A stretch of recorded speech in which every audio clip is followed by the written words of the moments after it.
বাংলাদেশের উত্তরে হিমালয়ের পাহাড়ি এলাকায় একটা কাঠের ছোট্ট ঘরে এক বুড়ো মানুষ নাম হাশেম আলী একলা থাকত।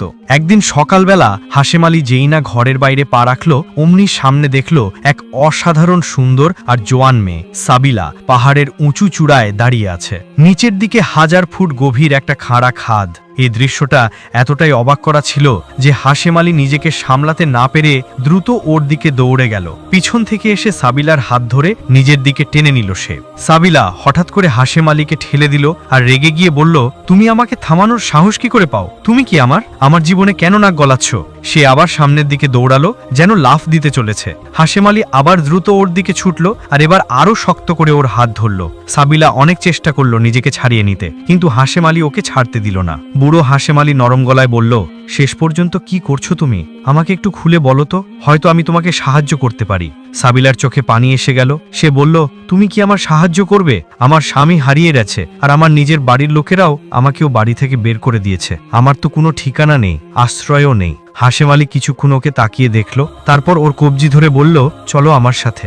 সাবিলা ভয়ে ভয়ে জিজ্ঞেস করল, কোথায়? হাশেম আলী শুধু বলল, চলো তো। সে সাবিলার হাত ধরে চুপচাপ হিমালয়ের নিচে নামতে লাগলো। সাবিলা বারবার জিজ্ঞেস করল, আমার হাত ছাড়ো, আমাকে কোথায় নিয়ে যাচ্ছ, একটু বলো তো। কিন্তু হাশেম আলী কিছু না বলে শুধু চুপচাপ এগিয়ে চলল। কিছুক্ষণ হাঁটার পর সে তার কাঠের ঘরের দরজার কাছে পৌঁছালো, যেটা ছিল উত্তরাখণ্ডের এক নির্জন জায়গায়। সে দরজা খুলল আর সাবিলাকে ভিতরে নিয়ে যেতে লাগলো। সাবিলা বলল, এটা কোন জায়গা? কার বাড়ি এটা? আমাকে এখানে কেন আনলে? হাশেম আলী ভিতরে ঢুকে ওর হাত ছেড়ে দিল, দরজা বন্ধ করলো আর ভিতর থেকে তালা লাগিয়ে দিল। সাবিলা ভয় পেয়ে জোরে চিৎকার করতে লাগলো, তুমি কি করছো? দরজা কেন বন্ধ করলে? আমাকে এখানে কেন আনলে? বলো তো কেন? হাশেম আলী চুপ করে শুধু তাকিয়ে রইল। তারপর হঠাৎ দরজা খুলে বাইরে বেরিয়ে গেল আর বাইরে থেকেও তালা লাগিয়ে দিল। সাবিলা চিৎকার করে দরজায় আঘাত করা শুরু করলো, তুমি আমাকে ভিতরে কেন বন্দী করেছো? আমি কোথায় যাব? কিন্তু হাশেম আলী কোনো কথা শুনল না আর হিমালয়ের দিকে উঠতে লাগলো। ততক্ষণে রাত হয়ে গেছে। সাবিলা ঘরের ভিতরে একা ছিল। সারাদিন দরজা পিটিয়ে পিটিয়ে সে ক্লান্ত হয়ে পড়েছিল, কিন্তু সেখানে কেউ শোনার ছিল না। বাইরে অন্ধকার আরো গভীর হচ্ছিল। হঠাৎ সে দরজা খোলার আওয়াজ শুনল। সে দৌড়ে দরজার দিকে গেল আর দেখলো হাশেম আলী ঠিক তখনই ঘরে ঢুকছেন। সাবিলা হাশেম আলীকে বলল, তুমি আমাকে এখানে কেন আনলে? সারাদিন দরজা বন্ধ করে রেখে কোথায় চলে গিয়েছিলে? হাশেম আলী ওর কাছে এসে খুব শান্ত স্বরে বলল, ভয় পেও না, এই ঘরকে নিজের ঘর মনে করো। তুমি আজ থেকে আমার কাছে থাকো, তোমার আর কোথাও যাওয়ার দরকার নেই। ওর চোখে একটা অদ্ভুত চমক ছিল, যেন ওর মনে কিছু একটা চলছে। সাবিলা অবাক হয়ে বলল, আমার নিজের বাড়ি থেকেই তো আমাকে সবাই বের করে দিয়েছে, তুমি আমাকে এত দয়া করছো কেন? হাশেম আলী নরম স্বরে কথা বলে সাবিলাকে আশ্বস্ত করল। সাবিলা, যাকে জীবন অনেক কষ্ট দিয়েছে এবং যার কোনো ঠিকানা ছিল না, সে সেখানে থাকতে রাজি হয়ে গেল। হাশেম আলী তাকে একটা খাট দিল আর বলল, এখানে শুয়ে পড়ো। সাবিলা শুয়ে পড়ল আর ঘুমিয়ে পড়ল। হাশেম আলী নিজেও তার বিছানায় গিয়ে শুয়ে পড়লেন, কিন্তু তার ঘুম আসছিল না। সারা রাত সাবিলাকে নিয়ে ভাবছিলেন, কত সুন্দর সে, কত নিষ্পাপ আর ভেঙে পড়া। সকালে হাশেম আলী সাবিলার কাছে গেলেন আর বেশ কিছুক্ষণ তার মুখটা দেখলেন। হঠাৎ সাবিলার চোখ খুলল। তখন সে তাড়াতাড়ি চাদর ঠিক করলো আর অবাক হয়ে বলল, কি হয়েছে? এখন কি করতে এসেছো? হাশেম আলী নরম স্বরে বললেন, সকাল হয়ে গেছে, ওঠো তো। সাবিলা উঠে বসলো। তখন হাশেম আলী দরজার দিকে গেল, বাইরে বেরিয়ে দরজার তালা বাইরে থেকে লাগিয়ে দিল। সাবিলা ভয়ে দৌড়ে দরজার কাছে এসে জোরে বলল, এখন দরজা কেন বন্ধ করলেন? কি ব্যাপার? কিন্তু হাশেম আলী কোনো উত্তর দিলেন না আর হিমালয়ের দিকে উঠতে শুরু করলেন। সাবিলা পিছন থেকে দরজায় ধাক্কা মারতে লাগলো, চিৎকার করতে লাগলো, কিন্তু হাশেম আলী চলে গিয়েছিলেন। দিন শেষ হয়ে গেল, রাতের অন্ধকার নেমে এলো। সাবিলা ঘরে একা, ভয়ে কাঁপতে কাঁপতে চুপচাপ বসেছিল। হঠাৎ দরজার শব্দ হলো। সাবিলা দৌড়ে গেল আর দেখলো হাশেম আলী ঠিক তখনই ঘরে ঢুকছেন। সাবিলা হাশেম আলীকে বলল, তুমি কি করছো? সারাদিন দরজা বন্ধ করে রেখে চলে যাও আর কিছু বলো না? হাশেম আলী চুপচাপ তাকিয়ে রইলেন। তারপর বললেন, কোথাও যায়নি, শুধু একটা কাজ অসম্পূর্ণ ছিল, ওটা সামলাতে গিয়েছিলাম। সাবিলা অবাক চোখে তাকে দেখে জিজ্ঞেস করলো, কোন কাজ? হাশেম আলী কথা ঘুরিয়ে বললেন, এখন রাত হয়ে গেছে, তুমি তোমার বিছানায় শুয়ে পড়ো, আমিও ঘুমিয়ে পড়ছি। সাবিলা ভাবলো, কিন্তু কিছু না বলে বিছানায় শুয়ে পড়ল। হাশেম আলীও শুয়ে পড়লেন, কিন্তু তার ঘুম আসছিল না। রাতে হাশেম আলী বিছানা থেকে উঠে সাবিলার কাছে গেলেন, তার মুখ অনেকক্ষণ ধরে দেখলেন, তারপর কিছু পড়লেন আর সাবিলার ওপর ফু মারলেন। সাবিলা যেই ঘুরে পড়ল, হাশেম আলী দৌড়ে নিজের বিছানায় ভিড়ে চুপচাপ শুয়ে পড়লেন। সকাল হলো।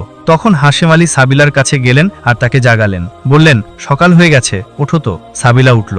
তারপর হাশেম আলী ওর পাশে বসে বলল, তুমি তো বাড়িতে থাকতে থাকতে বিরক্ত হয়ে গেছো, চলো আমার সঙ্গে হিমালয়ের কাছে ঘুরতে যাই।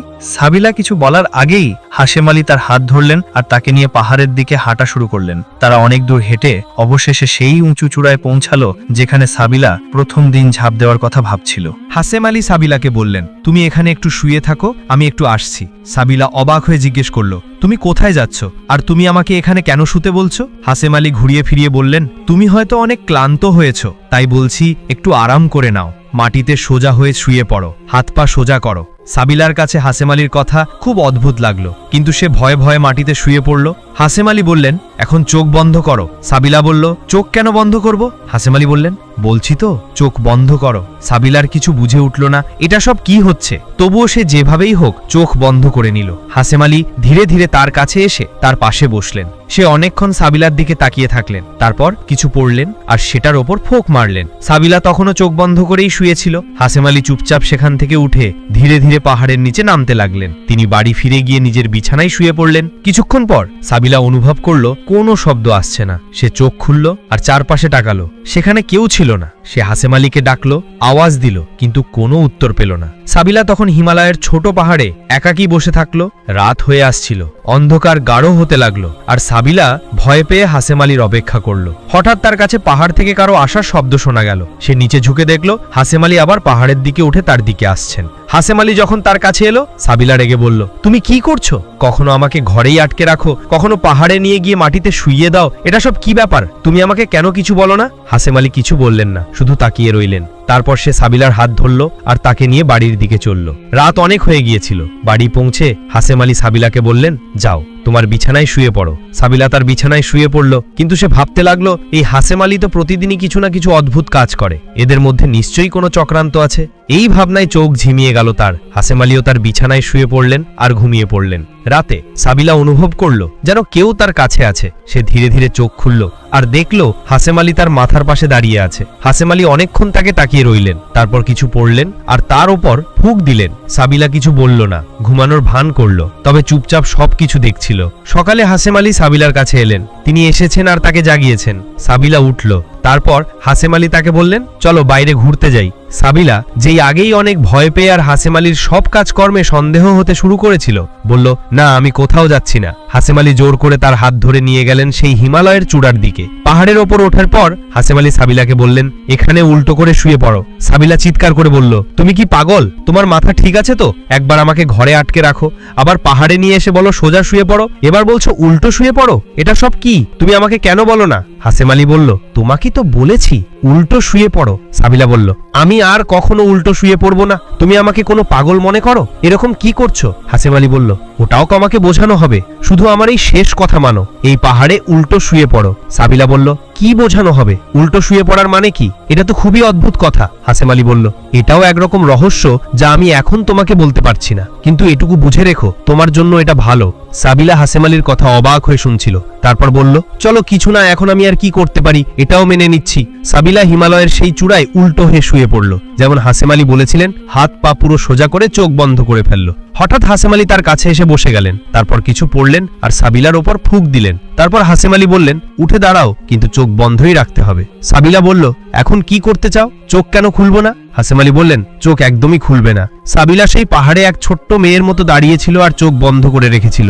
হাশেম আলী ধীরে ধীরে পাহাড় থেকে নামতে লাগলেন আর বাড়ি ফিরে নিজের বিছানায় পড়ে গেলেন। অনেকক্ষণ ধরে সাবিলা চোখ বন্ধ করে দাঁড়িয়েছিল। তারপর সে চেঁচিয়ে বলল, কোথায় তোমরা? আমি চোখ খুলবো, কিন্তু কোনো উত্তর এলো না। এরপর সাবিলা চোখ খুলল, দেখলো সেখানে কেউ নেই। সাবিলার আগার দুঃখ মিশিয়ে চেঁচিয়ে উঠল, এই হাশেম আলী ঠিকঠাক লোক নয়। আমি কেন ওর উপর বিশ্বাস করেছিলাম? এখন ওর সঙ্গে থাকা ঠিক হয় না। আমার তো মনে হয় ও একদম পাগল। জানি না ওর কি উদ্দেশ্য। সাবিলা ওখানেই নিচে বসে হাশেম আলীর অপেক্ষা করতে লাগলো। রাত হয়ে গেল। রাতের বেলা হাশেম আলী সেই হিমালয়ের চূড়ায় উঠে সাবিলার কাছে গেলেন। সাবিলা হাশেম আলীকে দেখে রেগে বলল, তুমি আবার আমাকে এখানে ফেলে গিয়েছিলে। শেষমেশ বলো তো, তুমি এসব কেন করছো? আমার থেকে কি চাও? হাসেম আলী একটু সময় ধরে সাবিলার চোখের দিকে তাকিয়ে রইলেন, তারপর বললেন, 2 দিন আমি এখানে কাটিয়েছি, 2 দিন তুমি। এখন এই শেষ রাত আমাদের দুজনকে মিলেই পাহাড়ে কাটাতে হবে। সাবিলা অবাক হয়ে বলল, কেন এই পাহাড়ে? আমি তোমার সঙ্গে রাত কাটাবো কেন? তোমার মাথা ঠিক আছে তো? কি কথা বলছো? তোমার আসল উদ্দেশ্য কি? আমার সবকিছুই অনেক অদ্ভুত লাগছে। হাসেম আলী বললেন, শুধু এই শেষ রাতটা যদি আমরা একসাথে কাটিয়ে দিই, সব ঠিক হয়ে যাবে। আমার কথা মানো। সাবিলা বলল, ঠিক হয়ে যাবে? তুমি কেন বলো না? শুরু থেকেই তোমার উদ্দেশ্যটা ঠিক লাগছে না আমার। তুমি হয় পাগল, নয় আমাকে পাগল বানাচ্ছ। আমার সাথে কি করতে চাও? হাসেম আলী বললেন, সব বুঝে যাবে তুমি, শুধু একটা রাত কাটিয়ে দাও। সাবিলা, যিনি আগেই হাসেম আলীর প্রতিদিনের অদ্ভুত কথা আর আচরণে বিরক্ত ছিলেন, তবুও কোনোভাবে হাসেম আলীর কথা মানল আর গলা দিয়ে বলল, ঠিক আছে, আজকের রাত তো এখানে কাটাবো, কিন্তু সকাল হলে তোমার বাড়ি ছেড়ে চলে যাব, আর তোমার সঙ্গে থাকতে পারবো না। হাসেম আলী বললেন, ঠিক আছে, আজ রাতটা তো কাটাও। যদি আজ রাতটা আমার সঙ্গে কাটাও, তাহলে নিজেই আমাকে ছেড়ে দেবে না। সাবিলা বলল, এ কি অদ্ভুত কথা বলছো? তোমার ইচ্ছা ঠিক তো? হাসেম আলী বললেন, সেটা রাতে বুঝতে পারবে। তারপর হাসেম আলী সাবিলাকে বললেন, যেমন আমি এখানে মাটিতে শুয়ে পড়ছি, তুমিও তেমন করো। হাসেম আলী মাটিতে শুয়ে পড়লেন, সাবিলাও মাটিতে শুয়ে পড়ল। হাসেম আলী সাবিলাকে বললেন, চোখ বন্ধ করো আর ঘুমিয়ে পড়ো। সাবিলা চোখ বন্ধ করে ঘুমিয়ে পড়ল। হাশেম আলীও ওখানেই ঘুমিয়ে পড়লেন। রাতের শেষ দিকে যখন সূর্য উঠতে চলেছিল, হাশেম আলী সাবিলার উপর ফুঁ দিলেন। তারপর হাশেম আলী সাবিলাকে জাগিয়ে বললেন, উঠে দাঁড়াও, কিন্তু চোখ বন্ধই রাখো। সাবিলা বলল, এটা আবার কি নতুন পাগলামি? তুমি আবার আমাকে এখানে ফেলে চলে যাবে তো না? আমি আর চোখ বন্ধ করব না।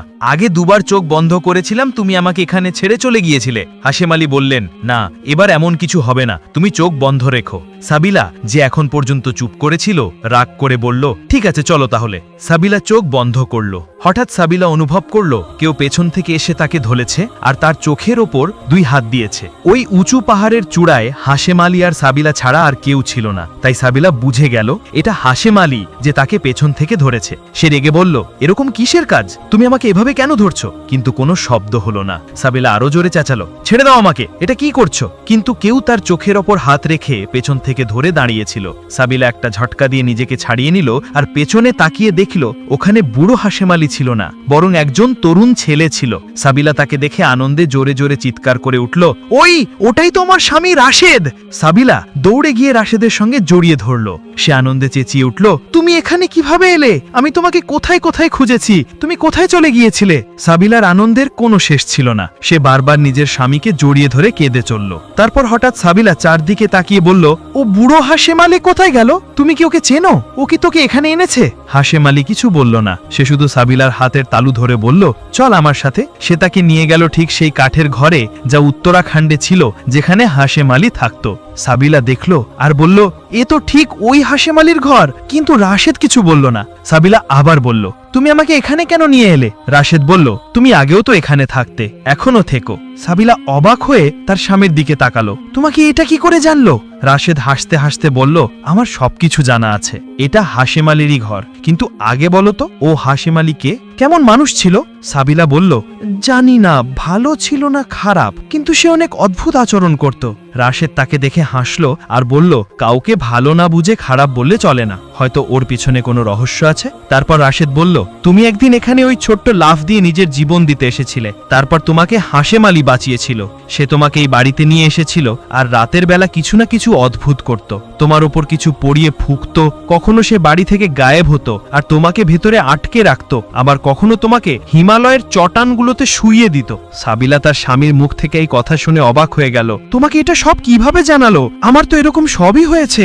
রাশেদ বলল, আমাকে সবকিছুই জানা আছে, কিন্তু আমি সব বলার আগে তুমি কি জানতে চাও আমি কোথায় গিয়েছিলাম? সাবিলা বলল, হ্যাঁ, তুমি কোথায় গিয়েছিলে? রাশেদ বলল, মনে আছে যেদিন আমি বাড়ি থেকে বের হয়েছিলাম আর কখনো ফিরিনি? হ্যাঁ, সেই দিন আমি কখনো ভুলতে পারবো না। রাশেদ বলল, ঠিক সেই দিন যখন আমি বাড়ি ফিরছিলাম, পথে আমি একটা মেয়ে পেলাম যে অনেক রহস্যময় লাগছিল। সে আমাকে বলল, তুমি আমার সাথে বিয়ে করো। আমি রাগে বললাম, তুমি কি বলছো? আমি তো আজে থেকেই বিয়ে করা, আমার বউ আমার জন্য অপেক্ষা করছে। ওই মেয়েটার মুখ দেখে আমার ভয় লাগছিল। সে তো সাধারণ কোনো মেয়ে ছিল না। যখন আমি তাকে ঠুকরালাম, তখন সে আমার উপর কিছু পড়লো আর ফুঁক মারলো, আর আমি এক মুহূর্তেই তরুণ থেকে বৃদ্ধ হয়ে গেলাম। তারপর আমি ঘরের দিকে দৌড়ালাম, কিন্তু দরজার কাছে পৌঁছে আমার মনে একটা কথা এলো, এই অবস্থায় তুমি আমাকে চিনতে পারবে না, আর এক বৃদ্ধের মুখে তোমার সামনে কিভাবে দাঁড়াবো? তারপর আমি ফিরে গেলাম ওই জায়গায় যেখানে ওই মেয়েটাকে হারিয়েছিলাম, সেখানেই দৌড়ে গিয়েছিলাম, কিন্তু সে কোথাও পাওয়া গেল না। ক্লান্ত হয়ে যখন ফিরছিলাম, পথে এক বৃদ্ধ সাধুর সঙ্গে দেখা হলো। আমি সব কথা তার কাছে বললাম।